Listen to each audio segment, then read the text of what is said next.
Hello everyone, today's video I'll be reviewing Island of Lost Souls from 1932. Island of Lost Souls was directed by Earl C. Kenton, written by Philip Wiley, and Waldemar Yoon. It was based on the H.G. Wells novel, The Island of Dr. Moreau. The movie stars Charles Laughton, Richard Arlen, Bela Lugosi, and Kathleen Burke. Island of Lost Souls is about Edwin Parker's shipwrecked on an island owned by Dr. Moreau. Edwin discovers Dr. Moreau's experiments of half human and half animal. Including a panther woman, the sage-sayer of the law.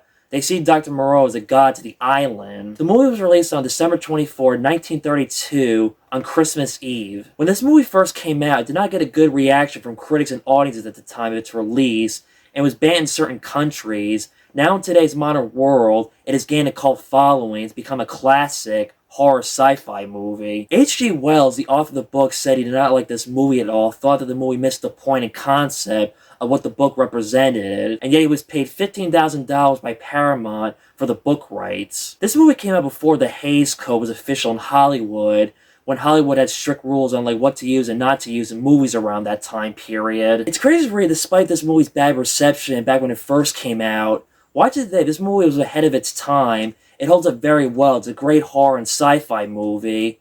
But it's very crazy to think of something like this happening in real life, of animals being created as human beings. Another example about the horrors of science and that you don't mess with nature. In a way, this movie feels like a pre-body horror, the way before David Cronenberg makes you wonder, why was this movie not remade in the 80s, especially back in the 80s of David Cronenberg horror movies? Charles Laughton is great in this movie. He steals the show as Dr. Moreau. When we first meet him, he seems like a nice guy, charismatic, a gentleman, helping Edwin get back to his fiancé, to his home. But when we get to his island, we see how crazy, sick, and disturbing, and sick and twisted he is, with his crazy idea of experiments. It's another example of how smart and brilliant he is, but yet he's a sick guy for trying to make animals into human beings. When you see Laughton use a whip on his creations, in real life, Charles Laughton really knew how to use a whip. It's one of the reasons why he was casted for playing Dr. Moreau in this movie. Laughton also said that he based his performance on his dentist that he knew at the time during the making of this movie. This is another horror sci-fi movie on the dangers of science and why playing God is not a good thing. But it's hard to pick who's scarier and crazier, Dr. Frankenstein or Dr. Moreau. Frankenstein brings a dead man back to life, and Moreau thinks he can turn animals into human beings. Freaky, I can't decide, I don't know. It's like one keeps getting more crazier after I keep watching one after the other. Last year when I did my Frankenstein review, I mentioned the famous line, "Now I know what it feels like to be a god." That line was cut when it came out back in the 30s. In this movie, they did not think twice to cut out Dr. Moreau's line, "Mr. Parker, do you know what it means to feel like God?" And this movie came out 1 year later after Frankenstein. Laughton's voice as Moreau is really creepy and sinister. Edwin Parker was a nice guy, a gentleman, sympathetic. We wanted to see him get back home safely to his fiancée. He did not deserve it, had no reason to end up on Dr. Moreau's island. That guy who punched him was being a dick. It was one of those crazy things that something bad happened to him, wrong place at the wrong time, ending up on the island, not expecting to see Dr. Moreau's crazy experiments, creations. Loda, played by Kathleen Burke, her character was like a pre-bride of Frankenstein. She was the only woman on the island. She's one of Dr. Moreau's experiments. Dr. Moreau is setting up Edwin with Loda like it was a blind date. She's never been in love or doesn't know if she will love the same way as a human being loves another human being. Kathleen Burke was an unknown when she was cast in this movie. She beat out 6,000 actresses for this part of Loda. Paramount wanted an unknown actress. Prior to this, Kathleen Burke was a model. She did do other movies after this, but this is her well-known role. She retired from acting in 1938. Just like Boris Karloff when he played the Frankenstein's monster, his name is not in the opening credits. Same with Kathleen Burke. Only credited as an unknown question mark up until the end, finding out that she was the Panther Woman. Bela Lugosi plays one of the human animals.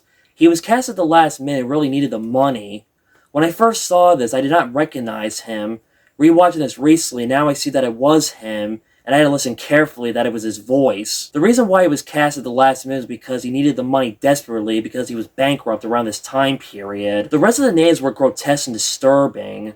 The makeup on the natives looked weird, wacky, and disfigured. Moreau's creation looked at him like he's a god with his rules, but despite these laws, they are broken when they kill Dr. Moreau.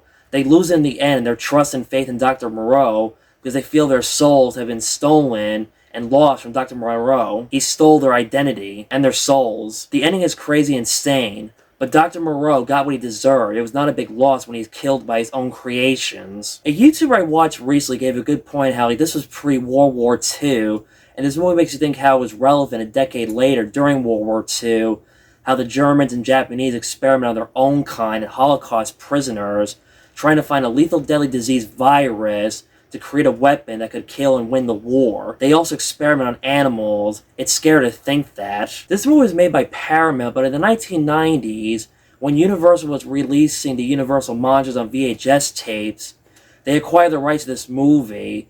Despite this being part of that collection, it's not a Universal Monsters horror movie. It was not made by Universal. I guess maybe because Bela Lugosi was in it, they figured, let's add this movie to the Universal Monsters VHS tape collection. Now you get the movie today on DVD or Blu-ray from the Criterion Collection. There have been 2 remakes of this movie since then. The first one was made in 1977 with Burt Lancaster as Dr. Moreau.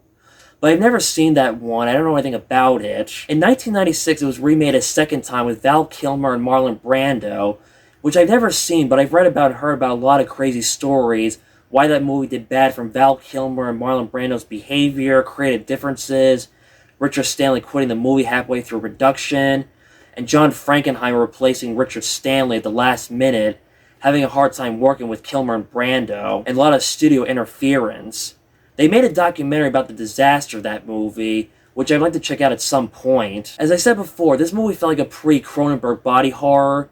I'm surprised that they did not hire him to direct the 90s Island of Dr. Moreau movie. So that was my review of the Island of Lost Souls. Like the video, subscribe, hit the notification bell to get the latest updates on my YouTube channel, and I will see you tomorrow for another horror movie review for October.